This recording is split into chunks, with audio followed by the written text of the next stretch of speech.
Well, there's an old saying, it's not over till the fat lady sings, and I don't think she's sung yet against Donald Trump. I'm Dan Perkins. Well, the media sure gave him the taps, but I don't think it's over as well. I'm Don Mazzella. It's time for Two Guys from Verona.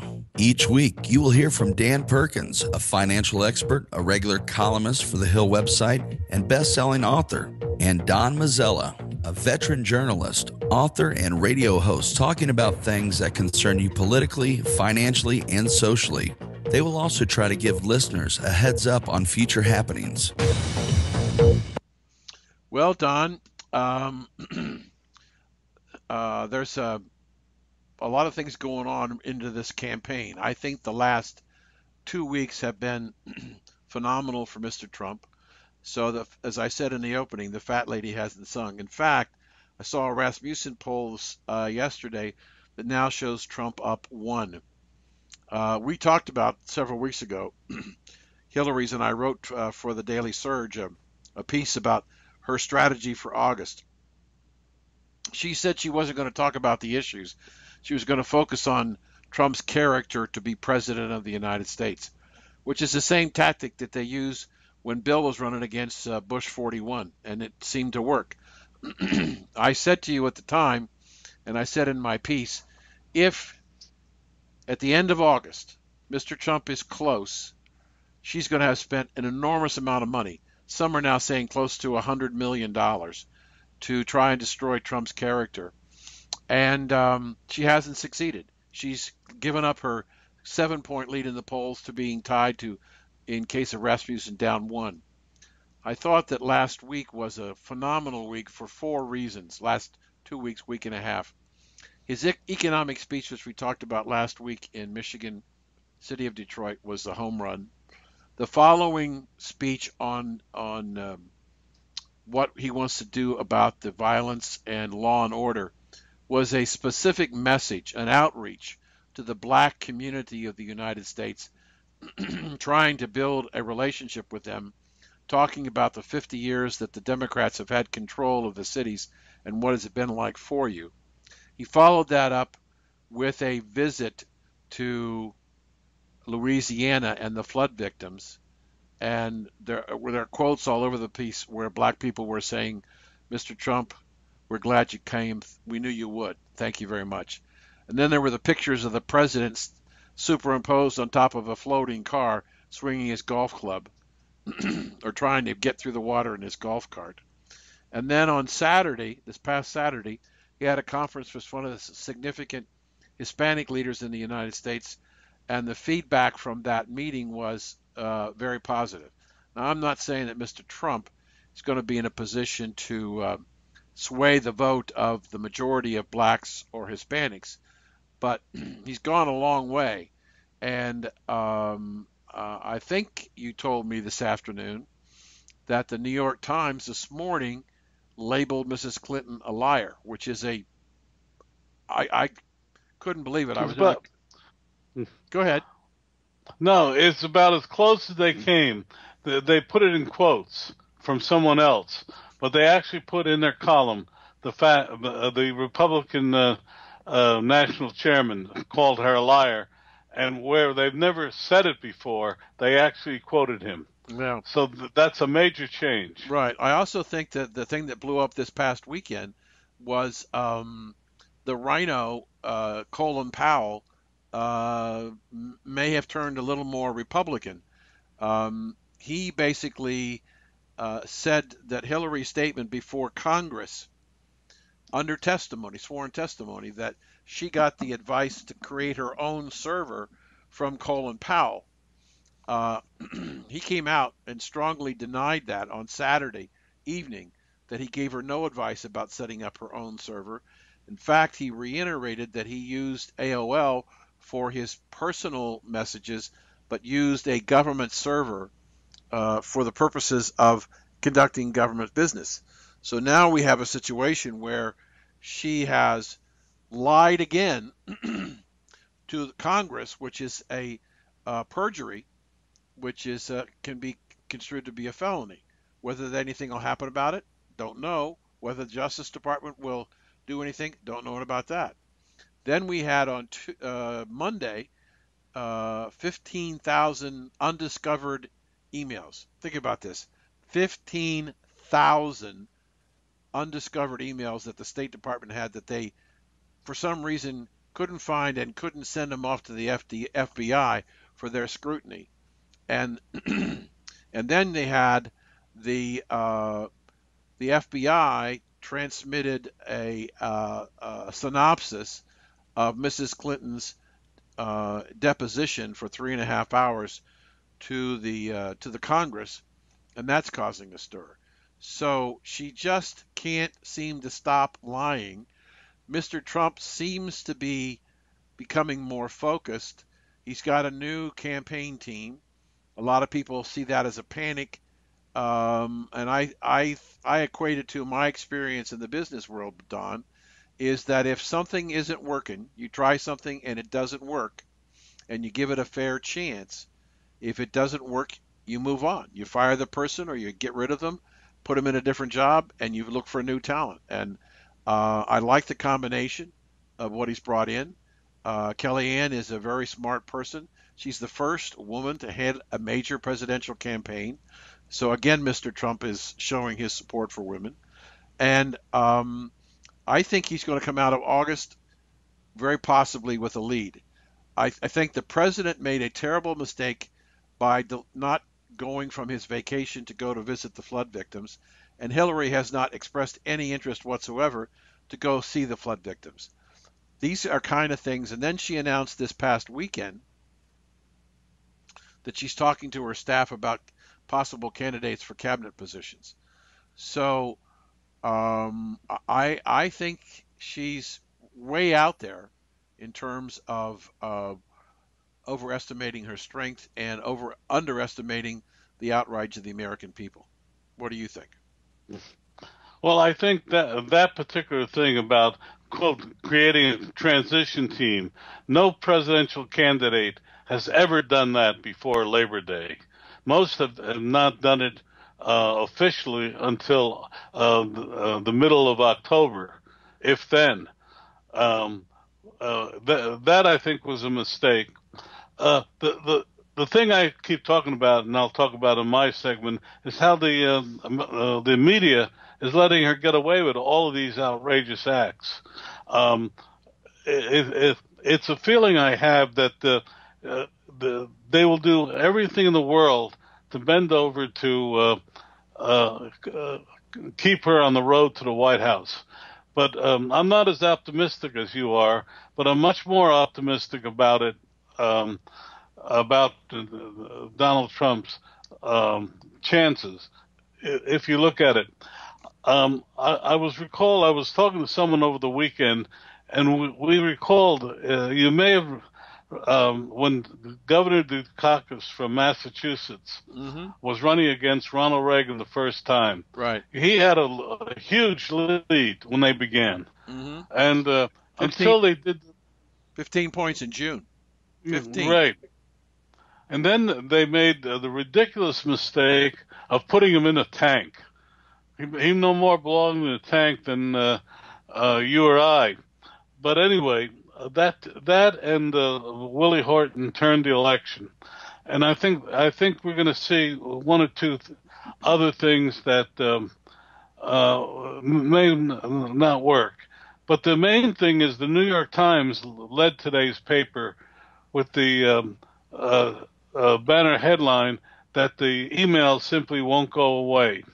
And then as the subhead was about the foundation. Because it's interesting, while many people talk about the emails, what really bothers people is the foundation. And we've put up on our site, two guys from Verona, a listing of, to me, was one of the most fascinating documents I've seen about this. It's a list. It lists the company, the country. It lists how much they contributed to the Clinton Foundation and what they got for it. what is we urge our listeners to go there because it is eye-opening. Back to you, Dan. Yeah, and I reviewed that, and I think it's a great list. But I want to tell our listeners, when you go to this list, don't forget to go to the bottom of the last page, because on the bottom of the last page are the names of the other Clinton foundations around the world that nobody's talking about. They're talking about the Clinton Foundation in the United States, and yet I think there are 4 or 5 more Clinton foundations all over the world that are not subject to American accounting. So we have no idea what's going on in that. Now we need to take a break. So I'm Dan Perkins. Don Mazzella. We're the two guys from Verona, and we'll be right back with more after these messages. Welcome back. You're listening to Two Guys from Verona. Once again, here's your hosts, Dan Perkins and Don Mazzella. Well, Dan, yesterday you told me about Michael Goodwin's column in the New York Post. Yes. I had skipped right over it because the headline is Media Crashes and Burns. And I said, oh, it's the same old thing. Then when you said that you enjoyed it so much, I went back and read it. And it's a damning piece of work by a former New York Times reporter and editor, well respected in the industry. And in essence, what he said was the media has turned so far left that it can't find its way back to the center and is losing the confidence of the American people. We've been saying that for a long time, but it's nice to see somebody else with Michael Goodwin's credentials saying it.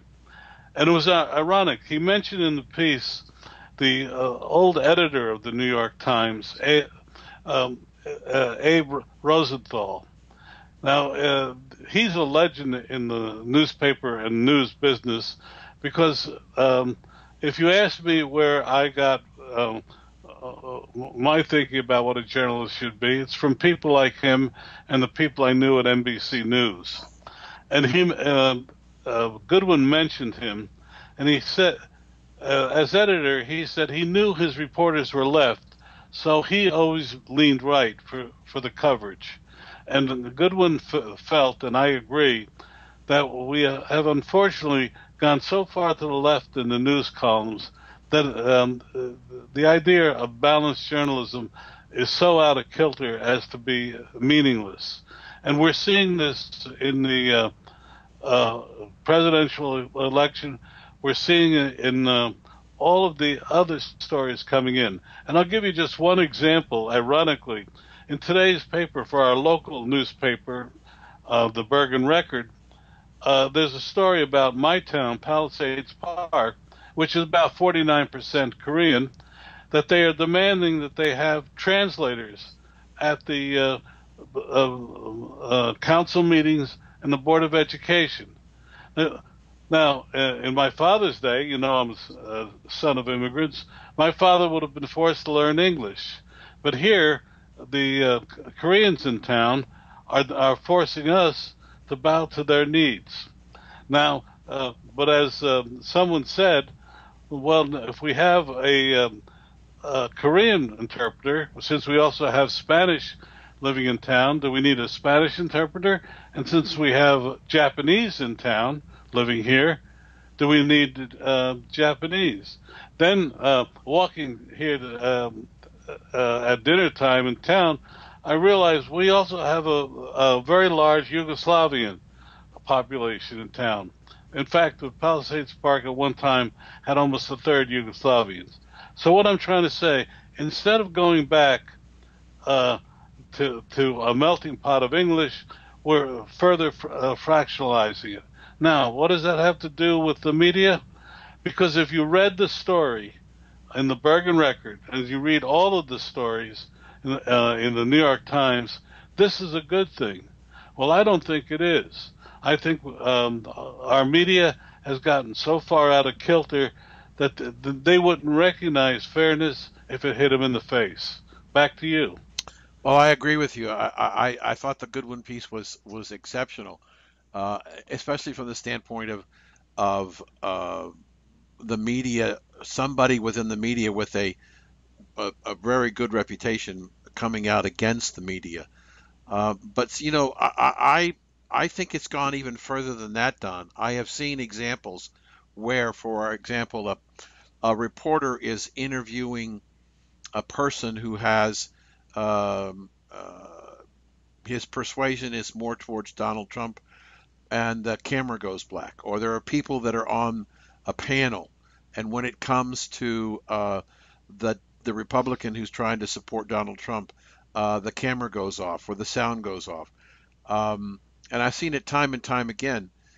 So it's not only are we seeing a print journalistic slant moving far to the left, we're also seeing the broadcast media, the major networks, also complicit in this because they're physically changing the formats of their programs and interviews to take away people who have a different opinion from Mrs. Clinton.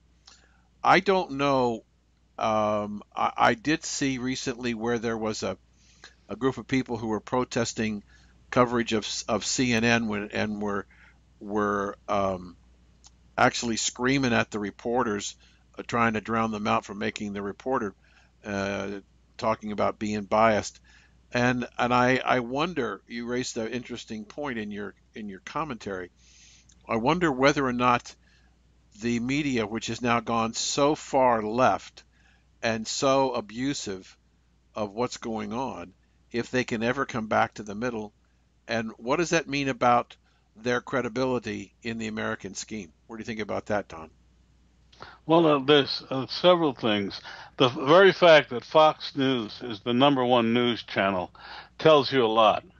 Tells you that people really are looking, if not for balance, at least a more coherent picture of what's going on.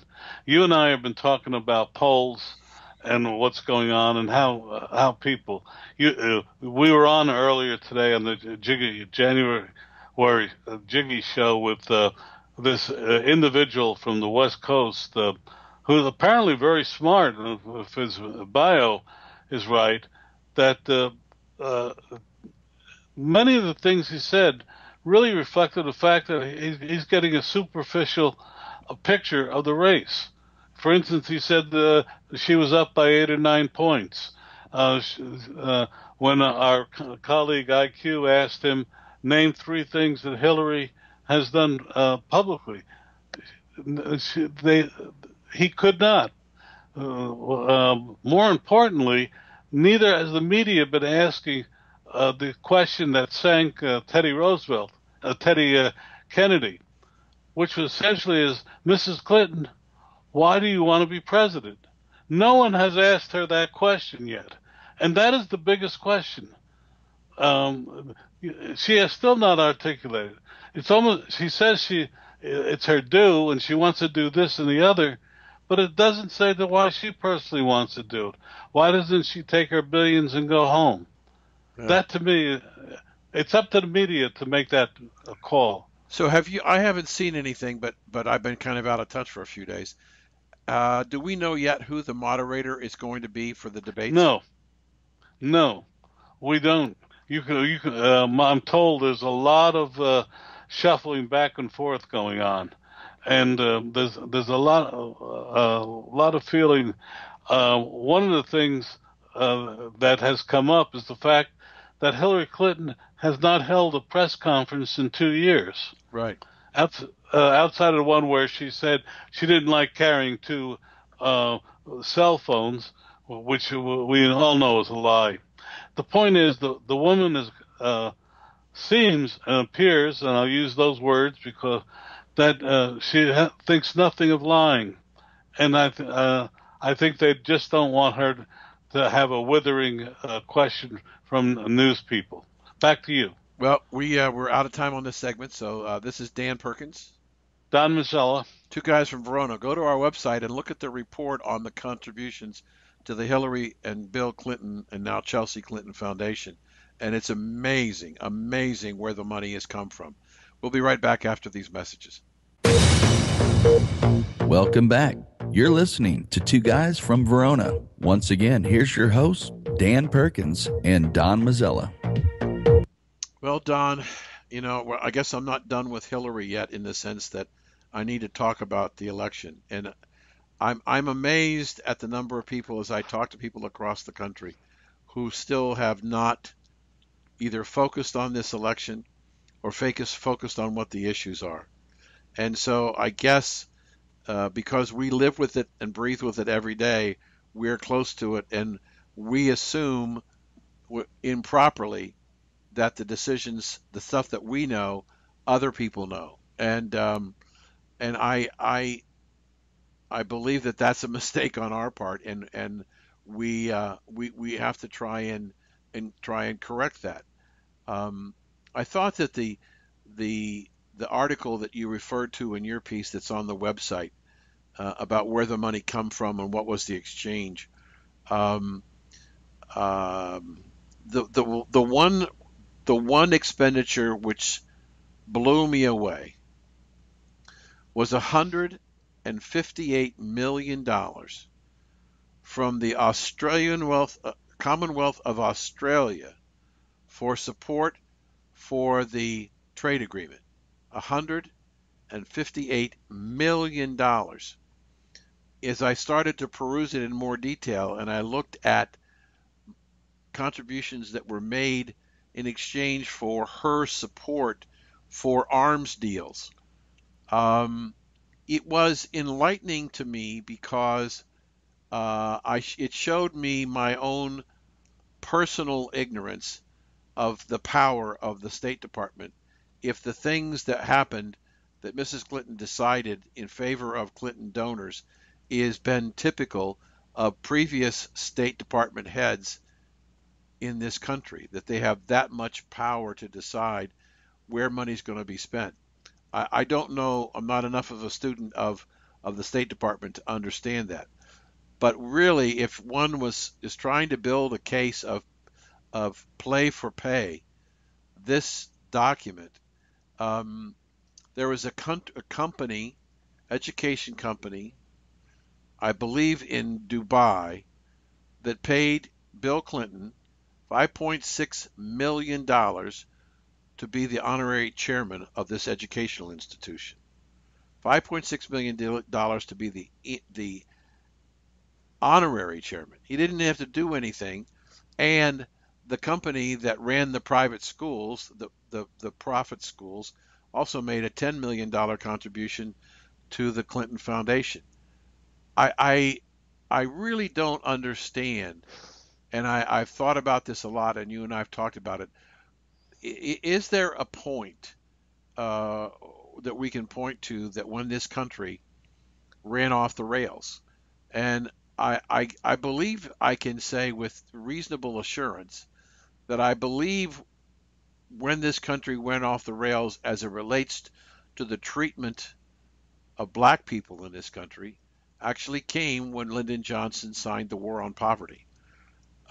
We have had all of these 50 some years of government intervention to the tune of $22 trillion, more money than we've spent all the wars, including the current ones, in the entire history of our country, have been spent over the last 50 years on the war on poverty, and we haven't changed very much.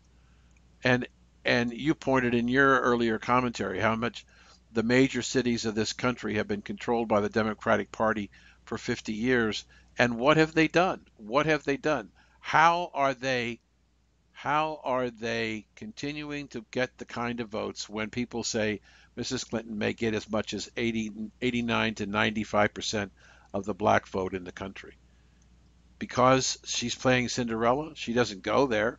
She's not going to uh, uh, Louisiana, and I think that that could be her Willie Horton moment by not going to Savannah or to Shreveport and any of the other places down in Louisiana that were so devastated by the floods. Hmm. And I can't tell you how excited I am about wanting to watch these debates, but at the same time, I'm also very concerned that I may be disappointed. Your turn. Hmm. Well, it's interesting. Everybody complained when President Bush did not go to New Orleans after the big hurricane, Yeah, whichever one it was. Charlie. But now you're not hearing so much from the media that President Obama did. The groundswell, I'm told, really came ironically from radio stations, conservative radio stations, who kept harping on it, and they actually had to do an emergency scheduling, and they actually had to force him to leave the White House, and it included a personal call from Hillary Clinton to him to get him on the road, because as he said to one aide, I'm not running for election. I'm going to enjoy myself.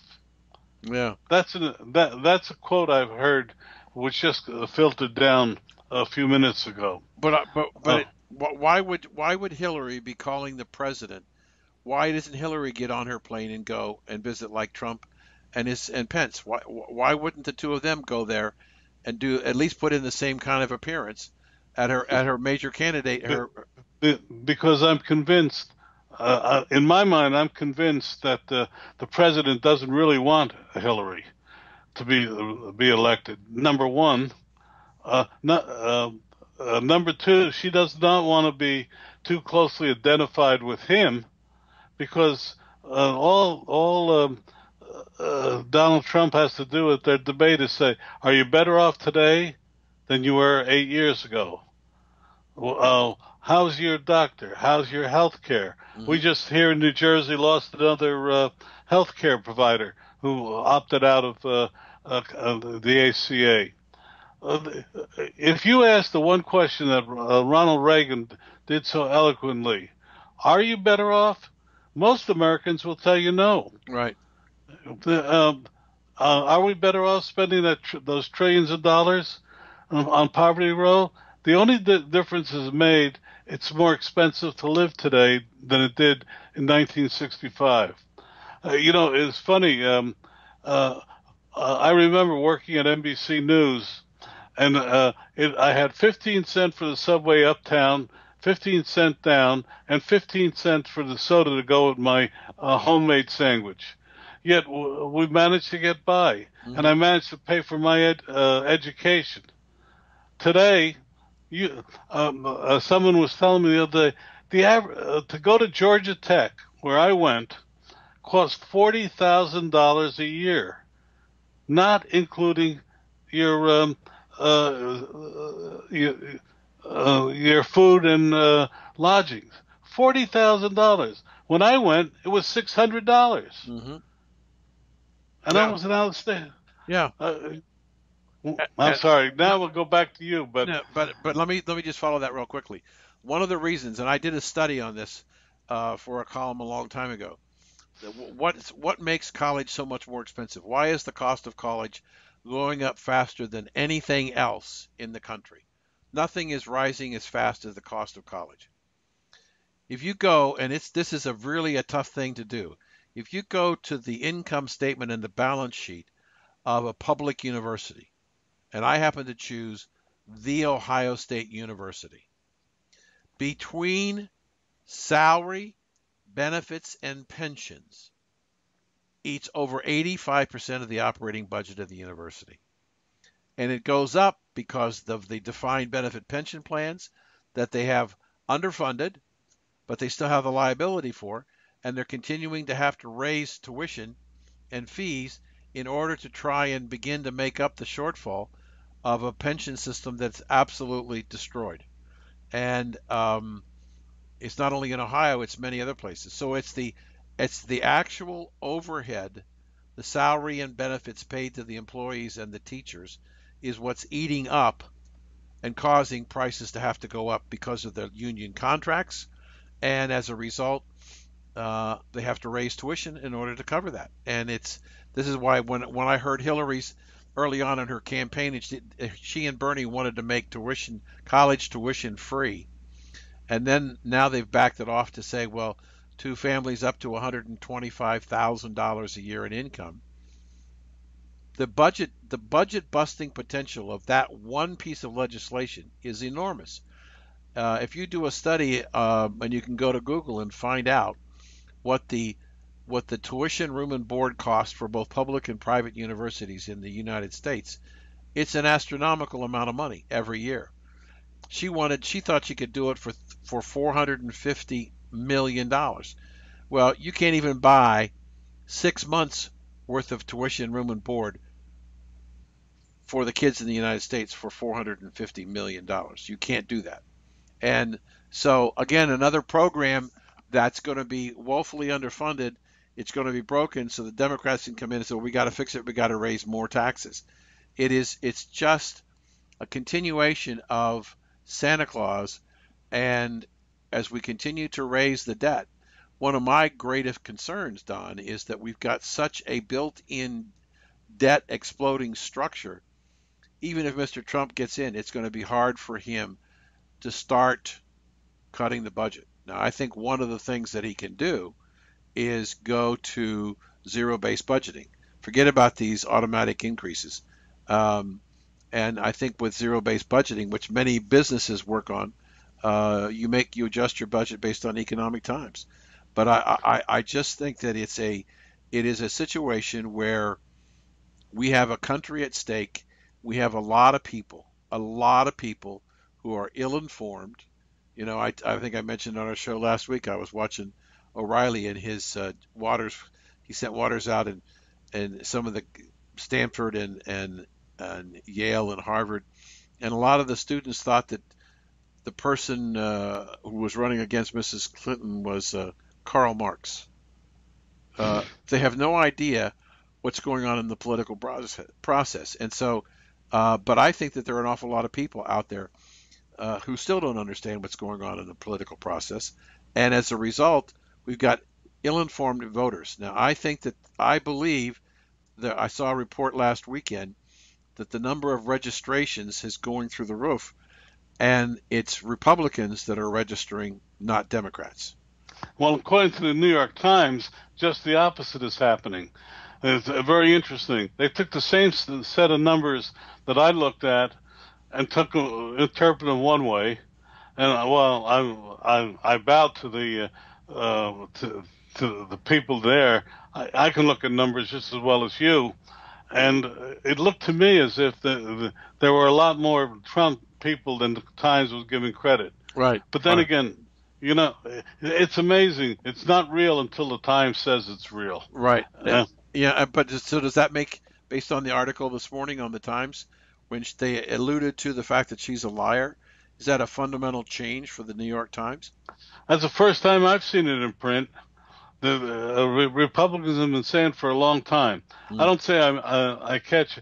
It was just significant enough that they put it in quotes, but they didn't say it. Okay. Because at some point, the Times is put out by news people, and news people. One of the things is whether they like it or not, they believe in the truth, and whether that truth is against how they feel. But at some point, they have to make a choice. Yeah. And I think the Times is making that choice. Yeah. Okay, we're out of time in this segment. I'm Dan Perkins. Don Mazzella. Two guys from Verona. We'll be right back. Remember, if it's important to you, it's important to us. We'll be right back. In this final segment, Don and Dan offer their predictions on what's going to happen in our world. Well, Don, I have a question as a newspaper guy. I've wondered with the changeover, I think the Tribune is up for sale now. Most of the major newspapers in the country, whether it's the Times or the Wall Street Journal or the Post or the Daily News or the Washington Post, LA Times, Chicago Tribune, all of these papers are no longer run by the families that originally started them. And I'm wondering, is that part of the degradation of the quality of product that we're getting from, an opinion that we're getting from these newspapers? Well, first off, degradation is the wrong word. It's the slant. Rather, if anything, the many of the newspapers that you mentioned are actually better today than they were 10 years ago, in my opinion. Rupert Murdoch has had a lot to do with that. don't forget, he was started as an Australian newspaperman. His father gave him the papers in Australia. And everywhere he's gone, the Wall Street Journal, the New York Post, um, every place that he's gone, he's improved the quality of the coverage. You may disagree, as we sometimes do, with what the coverage says, but you can't argue with the quality of the coverage. Interestingly enough, Rupert Murdoch admitted he made one mistake. When he finally got control of the Wall Street Journal, he cut out a whole layer of copy editors, and found out in 2 years what a terrible mistake that was. But other than that, yes, Gannett just took over the Bergen Record. Now, whether you realize it or not, Gannett, who also owns the USA Today, now owns all the media outlets in New Jersey. In effect, controls what we write, what we see. The Tribune is fighting off Gannett, the Chicago Tribune, and the LA Times, which are both owned by the same group. And eventually they'll fall. So by the time it all ends, I'm giving you a short course, we're going to see 3 or 4 of major publishing empires. And the important thing about them are they're trying to stem the erosion in home delivery until the online revenues come in from either advertising or subscription. That's the ball game, and it's a race. It's a race we'll see ending by 2021.